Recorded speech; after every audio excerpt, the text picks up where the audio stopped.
تمام تعریفیں اللہ کے لیے جو بڑا مہربان نہایت رحم والا ہے، اور درود و سلام نبی اکرم محمد صلی اللہ علیہ وسلم پر کہ جس کے صدقے میں اس کائنات کو وجود بخشا گیا۔ اسٹیج پر تشریف فرما محترمہ راحلہ انجینئر صاحبہ اور ہریانہ سے آئے ہوئے ان کے شوہر جناب میواتی معین صاحب، اطراف و اکناف سے آئے ہوئے، اطراف کے گاؤں سے آئے ہوئے مہمانان نظام اور کنج کھیڑا کے بزرگان اور نوجوانوں، آپ سب کا میں خیر مقدم کرتا ہوں۔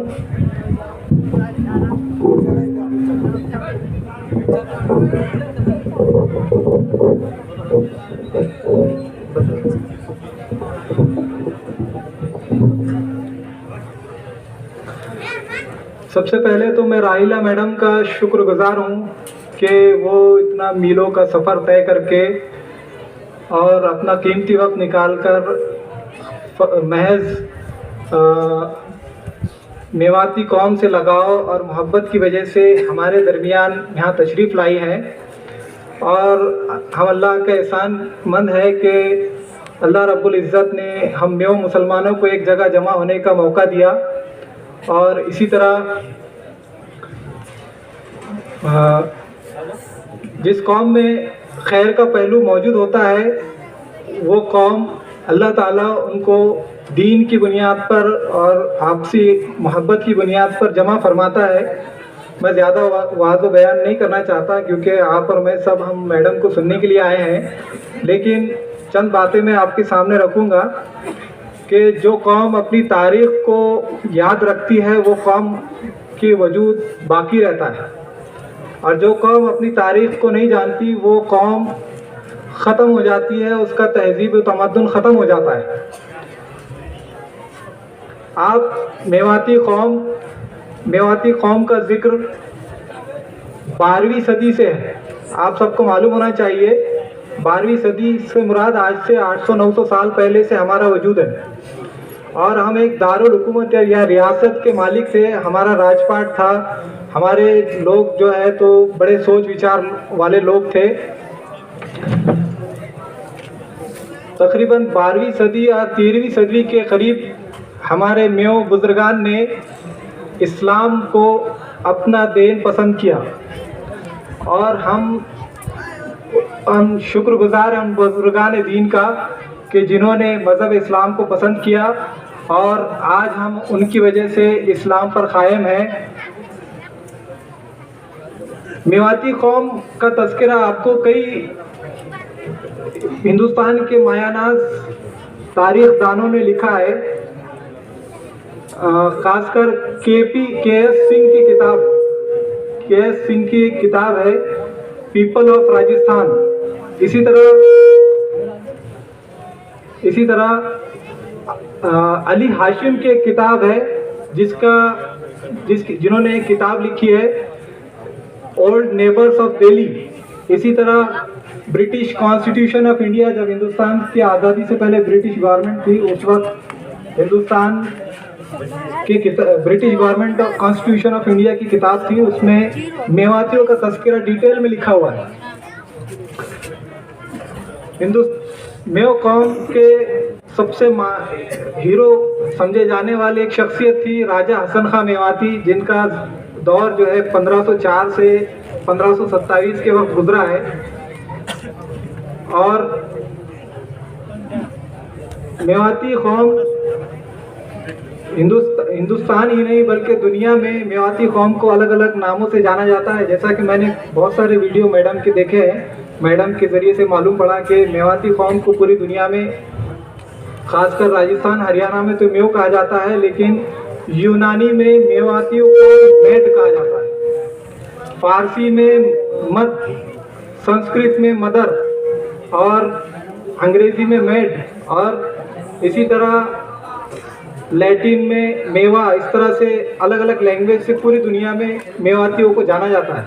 میواتی قوم نہ صرف ہندوستان میں بلکہ پاکستان اور بنگلہ دیش میں بھی موجود ہے۔ میواتی قوم ہندوستان کی وہ قوم ہے، ہندوستان کو اتنا متاثر کیا اس قوم نے، خاص کر جو یورپ، چائنا اور انڈیا میں ایک تہذیب میواتی قوم نے، یہاں کی سنسکرتی جو ہندوستان کی جو آریہ سماج کو سنسکرتی میواتی قوم نے دی ہے۔ میواتی قوم کی شجاعت اور قربانیوں کے باعث یہاں کے لوگوں نے ان کے نام پر اپنے علاقوں کے نام رکھے، جیسے میگھالیہ، میواڑ، میوات۔ اس طرح سے یہ ایک صوبہ یا ایک ریاست تھی جو تقریباً یہ ہریانہ، راجستھان اور پاکستان کے کچھ علاقے اور یہاں تک کہ پنجاب، سندھ تک کے قریب جو ہے پورا میواتی دارالحکومت قائم تھا۔ ہمیں ہماری تاریخ معلوم ہونا چاہیے۔ تقریباً 2 صدیوں میں میواتی قوم نے کئی قلعے بنائے، جیسے الور فورٹ ہے اور میہن ہے۔ اسی طرح جب تقسیم ہند کا وقت تھا، تقسیم ہند یعنی ہندوستان کا بٹوارا ہو رہا تھا جب، اس وقت میواتی قوم نے کئی گاؤں کو خون ریزی اور لڑائی سے بچایا۔ اسی وقت اتنی شجاعت اور ہندوستان کے جنگوں میں مسلمانوں آپ کے ہندوستان کے ساتھ کھڑے ہونے کے باوجود کئی لوگوں نے میواتیوں کو پاکستان جانے پر مجبور کیا، لیکن اس وقت کامریڈ عبدالحی صاحب اور یاسین خان صاحب اور ہمت خان صاحب، یہ 3 لوگوں نے گاندھی جی سے جا کے ملے کہ یہ میو قوم جو ہے ان کو مجبور کیا جا رہا ہے ہندوستان چھوڑنے پر۔ لیکن گاندھی جی خاص کر گھاسیڑا گاؤں بول کے گاؤں ہے، وہاں پر تشریف لائے اور گاندھی جی نے ایک تقریر کی اور کہا کہ تم ہندوستان کی ریڑھ کی ہڈی ہے اور اگر تمہیں جانا ہے تو میری چھاتی سے گزرنا ہوگا۔ گاندھی جی نے میواتیوں کو پاکستان جانے سے روکا۔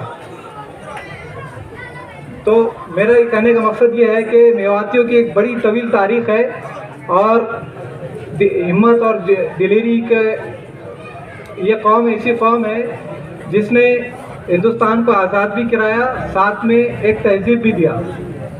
بس میں چند تاریخی حوالے اس لیے دے رہا ہوں کہ ہمیں اپنی تاریخ معلوم ہونا چاہیے، اور ہم یہ 2 صدیوں میں حضرت مولانا الیاس رحمۃ اللہ علیہ کہ ہم ایک ارتداد یا مرتد ہونے کے قریب تھے، تو اللہ تعالیٰ نے مولانا الیاس سے ہم کو بچایا۔ اسی طرح ہمارے جو خاص کر مہاراشٹر میں ہمارا جو تعلیمی میدان میں خاص کر میواتیوں کا جو رتبہ بڑھا ہے، وہ مولانا غلام محمد وستانی صاحب کا ہم شکر گزار ہیں کہ مہاراشٹر میں ہم میڈم اس گاؤں میں جو ہے تو تقریباً 150 کے قریب عالم اور علماء ہیں۔ اسی طرح ہمارے کنج کھیڑا گاؤں میں تقریباً فارمیسی کرنے والے بچوں کی تعداد 25 سے 30 ہے، اور اسی طرح ہائر ایجوکیشنز میں ایک بچہ PhD کر رہا ہے، کلکتہ میں ہے، اور اسی طرح ڈاکٹرز میں تقریباً 7 ڈاکٹرز ہیں ہمارے یہاں، BOMS ڈاکٹرز، اور کئی گریجویٹس ہیں۔ الحمدللہ اس گاؤں میں کئی گریجویٹس ہیں۔ اتنا کہہ کر میں اپنی تقریر ختم کرتا ہوں، باقی لوگوں کا آپ کو سننا ہے۔ اس کے بعد میں ہمارے گاؤں کے امام صاحب حافظ صدر صاحب، ان کو شعر کے ساتھ میں بلانا چاہتا ہوں کہ میں لوگوں سے ملاقاتوں کے لمحے یاد رکھتا ہوں، میں لوگوں سے ملاقاتوں کے لمحے یاد رکھتا ہوں، میں باتیں بھول بھی جاؤں تو لہجے یاد رکھتا ہوں، میں لوگوں سے ملاقاتوں کے لمحے یاد رکھتا ہوں، میں باتیں بھول بھی جاؤں تو لہجے یاد رکھتا ہوں، ذرا سا ہٹ کے چلتا ہوں زمانے کی روایت سے کہ جن پہ بوجھ میں ڈالوں وہ کاندھے یاد رکھتا ہوں۔ حافظ صدر صاحب۔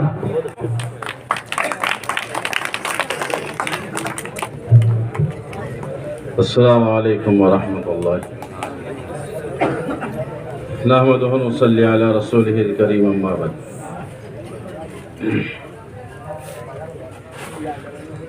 سب سے پہلے اللہ رب العزت کی بارگاہ میں ہم شکریہ ادا کرتے ہیں کہ اللہ تبارک تعالیٰ نے اس عظیم اور بابرکت محفل کے اندر ہمیں جمع فرمایا ہے۔ اللہ تبارک تعالیٰ ہمارے جمع ہونے کو قبول فرمائے، اور اس کے ساتھ ساتھ جو دور دراز سے ہمارے پاس جو مہمان تشریف لائے ہیں، इन तमाम ही मेहमानों का तहे दिल से शुक्रिया अदा करते हैं और इसी तरह से जो हमारे बस्ती वाले हैं जो तमाम के तमाम यहाँ जमा हुए हैं इनका भी हम तहे दिल से शुक्रिया अदा करते हैं। ये जो प्रोग्राम हमारा चल रहा है ये कोई राजनीति का मंच नहीं है, बल्कि ये हमारे आपस के इत्तेफाक व इत्तेहाद का ये मंच है। और आज सबसे ज़्यादा जो ज़रूरत है इसी बात की है कि आपस का इत्तेफाक व इत्तेहाद हो। इत्तेहाद व इत्तेफाक की बहुत बड़ी ताकत है, इस ताकत को हमें मद्देनज़र रखना होगा। ये ताकत हमसे ना छूटे, ये ताकत हमारी ज़ायल ना हो। आज अल्हम्दुलिल्लाह इसी का नज़ारा यहाँ देखने को मिल रहा है। देखो, गुलशन को उजाड़ने के लिए एक ही उल्लू काफ़ी होता है, बहुत सारी उल्लू की ज़रूरत नहीं पड़ती। लेकिन आज हम देख रहे हैं कि सारे के सारे लोग एक ही मंच पर हैं, एक ही मजमे के अंदर जमा हैं और बड़े इत्तेफाक व इत्तेहाद के साथ सुन रहे हैं। और आज की ये सबसे बड़ी ज़रूरत है, हम एक दूसरे का सहारा बने, टांग खींचने वाले ना बने। टांग खींचने वालों की कमी नहीं है, समाज में टांग खींचने वालों की कमी नहीं है। तारीख पर डॉक्टर इमरान साहब ने बहुत सारी बातें आपके सामने रखी हैं। मैं 2-3 बातें आप हजरात के सामने रख करके मैं अपनी जगह लूँगा। तो देखो, आज समाज में टांग खींचने वालों की कमी नहीं है, बल्कि अच्छा आदमी, भला आदमी तो वह है वो जो किसी को सहारा दे। सहारा देने वाला ये भला आदमी है, टांग खींचने वाला भला आदमी नहीं है। तो अल्लाह के नबी अलैहिस्सलातु वस्सलाम फरमाते हैं, जिसका मफ़हूम है जो असबियत पर लड़े वो हम में से नहीं है। असबियत पर लड़ना ये है कि नाहक, हमें इस बात का पता है कि यह आदमी नाहक है, यह हक पर नहीं चल रहा है। नाहक होने के बावजूद उसकी मदद करना, इसको कहते हैं असबियत। असबियत पर लड़ना, असबियत पर मरना। अल्लाह के नबी अलैहिस्सलातु वस्सलाम फरमाते कि वो मुझसे नहीं है, वो हम में से नहीं है। वो तो कितनी बड़ी वईद है इसके लिए। तो आज हम समाज के अंदर ये देखें कि जो आदमी बुरा कर रहा है तो यकीनन वो बुरा है। ऐसा नहीं है कि वो मेरा रिश्तेदार है तो उसकी गलतियों को छुपाया जाए। कोई गरीब अगर कोई वही काम करता है तो उसको उछाला जाए, उसकी इज्जत को उछाला जाए, उसके ऊपर कीचड़ उछाला जाए। ये असबियत है।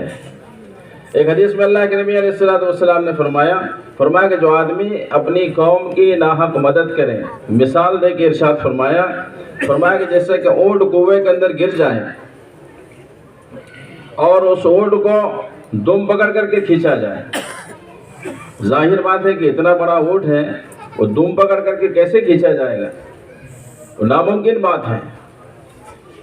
तो वैसे ही आज हमारी सोसाइटी में, समाज में अगर कोई गलत करता है तो उसको गलत कहें।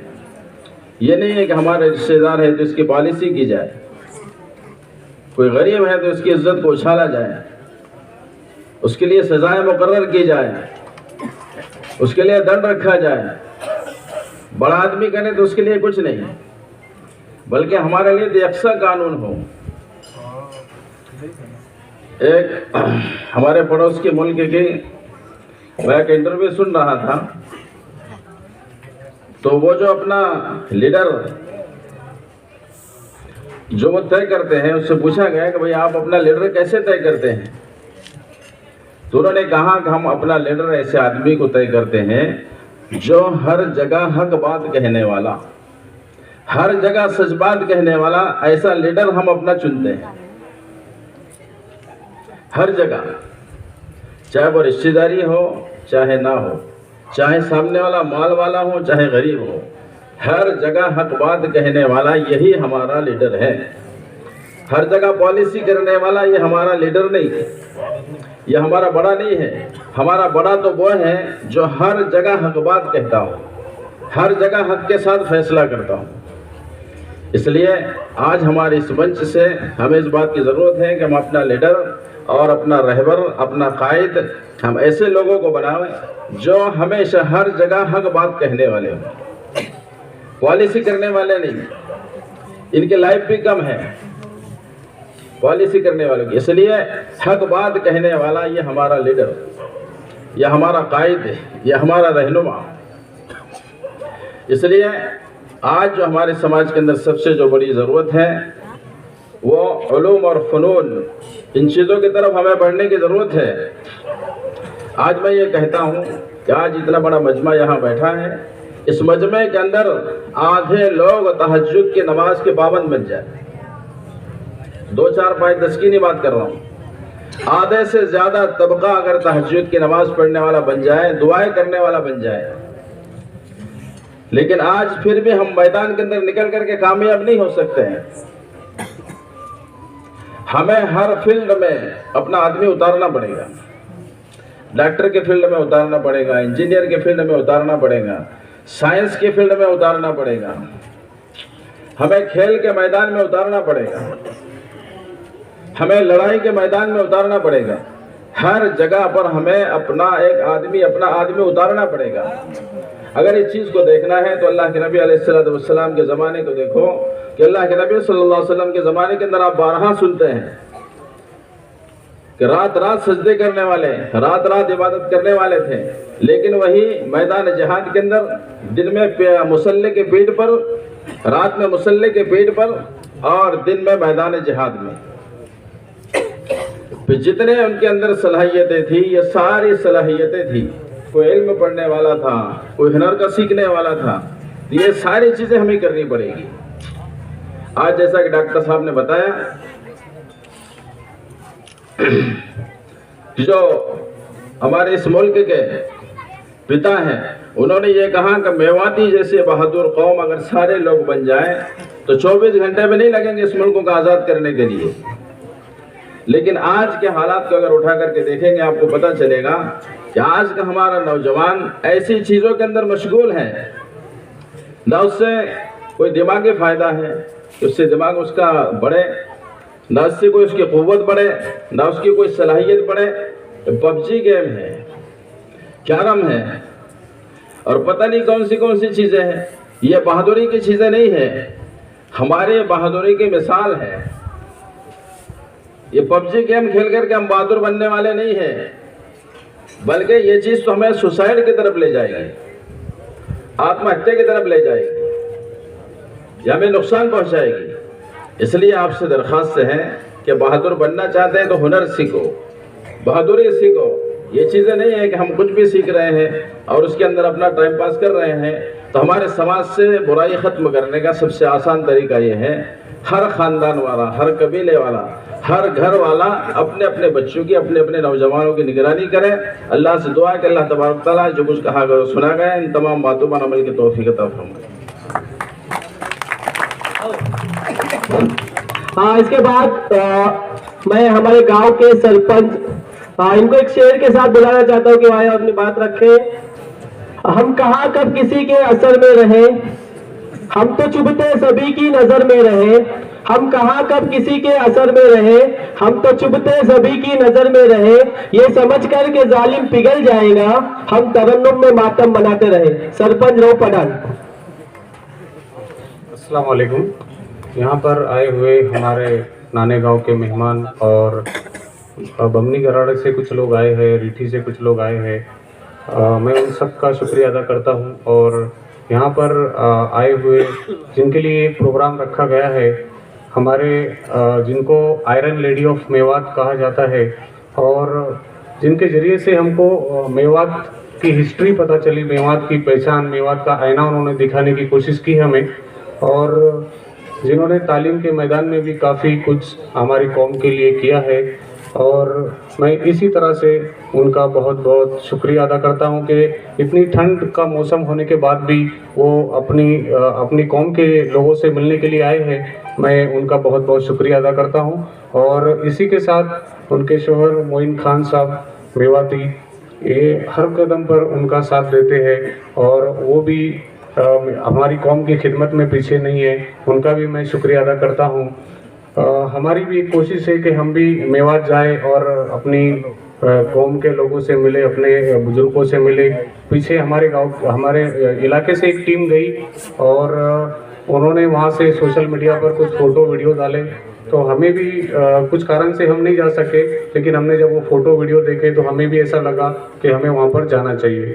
तो एक अपनों से मिलने का, लाखों में भी एक मेवाती पहचाना जाता है, तो अपनों से मिलने का जो एहसास है वो एक अलग ही है। वो एक हम सब की ख्वाहिश है कि हम भी मेवात जाकर अपनों से मिलें। एक मसला हमारे महाराष्ट्र में है, जो हरियाणा, राजस्थान, यूपी और मध्य प्रदेश में ओबीसी का रिजर्वेशन है और हमारे मेवाती लोगों को उसका फ़ायदा मिलता है उधर। लेकिन महाराष्ट्र में चूंकि से मेव की जगह में लिख दिया गया है, उसके कारण हम लोगों को इसका फ़ायदा नहीं मिलता। हमारे गांव में हमारे मेवाती समाज महाराष्ट्र में डॉक्टर, इंजीनियर, फार्मासिस्ट बहुत सारे हैं, और मदरसा उमर बिन खत्ताब की वजह से भी हमारे बच्चे पढ़कर निकल रहे हैं और टैलेंट है हमारे बच्चों के अंदर। तो इसके बावजूद वो मतलब सिलेक्शन उनका नहीं हो पाता है, जिसका 60% होता है अदर कास्ट का, वो जिसका पास रिजर्वेशन होता है वो सिलेक्ट हो जाता है, और हमारे बच्चे 90 लेने के बाद भी सिलेक्ट नहीं होते। तो एक बहुत बड़ा मसला है। इंशाल्लाह वो भी अंडर प्रोसेस है, हम कोशिश कर रहे हैं कि वो भी जल्द से जल्द हल हो जाए, और उसके लिए काफ़ी मेहनत की है मरहूम हाजी यूसुफ खान किराड़पुरा वाले, मैं उनका नाम यहाँ पर लेना चाहूँगा, अल्लाह उनको जन्नत नसीब करे। उन्होंने काफ़ी अपनी कौम के लिए मेहनत की है। मैं उनको मिला, उन्होंने काफ़ी सारे डॉक्यूमेंट्स, एक बहुत बड़ा गट्ठा मागास वर्ग आयोग पूना में जमा किया है। जब हम पूना में गए, जब हमने वहाँ पर देखा तो उन्होंने बहुत सारी मेहनत हमारी कौम के लिए की है। हमारे महाराष्ट्र के हर कलेक्टर से और हर तहसीलदार से उन्होंने ये लिख कर लिया है कि मैं जो 97 नंबर पर महाराष्ट्र ओबीसी नोटिफिकेशन की जो लिस्ट है 97 नंबर पर मैं लिखा है, तो वो मैं कलेक्टर ने ये लिख कर दिया है कि ये मैं महाराष्ट्र में नहीं पाया जाता है, और किसी को भी सर्टिफिकेट, कास्ट सर्टिफिकेट इश्यू नहीं हुआ है। तो इसका मतलब ये है कि मैं महाराष्ट्र में नहीं है, ये असल में मेव है। तो हमारी ये कोशिश है कि वो भी अंडर प्रोसेस है, इंशाल्लाह उसको भी हम आगे बढ़ाने के लिए काम कर रहे हैं। और इसी तरह से हमारे मेव कौम में अल्लाह ने ऐसी खासियत रखी है कि तबलीगी जमात का काम भी वहाँ से शुरू हुआ। मौलाना इलियास रहमतुल्लाह अलैह ने वहाँ से काम को शुरू किया, और एक इंटरनेशनल लेवल पर वो काम चला गया। 150 से ज़्यादा मुल्कों में तबलीगी जमात का काम चलता है। तो इतने इंटरनेशनल लेवल पर हमारे कौम का नाम लिया जाता है कि मेवाती समाज के जरिए काम की शुरुआत हुई। तो एक अल्लाह ने एक बहुत इज्जत से हमारी कौम को नवाजा है। अंत में मैं इतना ही कहूँगा कि हमारी जो बहन है राहिला मैडम, ये अपनी कौम के लिए बहुत अच्छा काम कर रहे हैं, और मैं उनसे कहना चाहूँगा कि आप कुछ अच्छा करने के, जब हम अच्छा करने के निकलते हैं तो कुछ ऑपोजिटर भी खड़े हो जाते हैं, कुछ कमी देखने वाले भी खड़े हो जाते हैं, लेकिन उसको ना देखें, आप आगे बढ़े। इंशाल्लाह आपने सबकी भलाई के बारे में काम किया है तो अल्लाह भी आपका बुरा नहीं करेगा। आप इंशाल्लाह अल्लाह इसका बदला आपको जरूर देगा। इसी के साथ मैं अपनी बात खत्म करता हूँ। शुक्रिया।